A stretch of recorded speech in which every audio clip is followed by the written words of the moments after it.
மத்திய பிரதேச மாநிலத்தில் நர்மதை ஆற்றங்கரையில் சிறுநீர் கழித்ததாக கூறி இளைஞர் தாக்கப்பட்டதாக புகார் அளிக்கப்பட்டுள்ளது. மத்திய பிரதேச மாநிலம் பருமன்காட் பகுதியில் நர்மதை ஆற்றங்கரையில் சிறுநீர் கழித்த இளைஞரை IAS அதிகாரி ஒருவர் சரமாரியாக அடித்து மிரட்டிய சம்பவம் பரபரப்பை ஏற்படுத்தியுள்ளது. அங்கு பொது கழிப்பறை இல்லாததை சுட்டிக்காட்டிய உள்ளூர் பூசாரியிடம் IAS அதிகாரி கஜேந்திரா நாகேஷ் வாக்குவாதத்தில் ஈடுபட்டார்.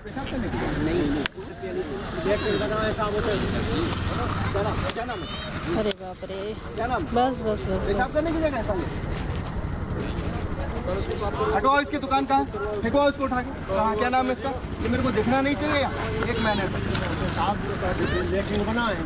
இந்த சம்பவத்திற்கு பூசாரிகள் மற்றும் பிராமணர்கள் எதிர்ப்பு தெரிவித்து நடவடிக்கை எடுக்க கோரி மாவட்ட ஆட்சியர் மற்றும் மாவட்ட கண்காணிப்பாளரிடம் புகார் அளித்துள்ளனர்.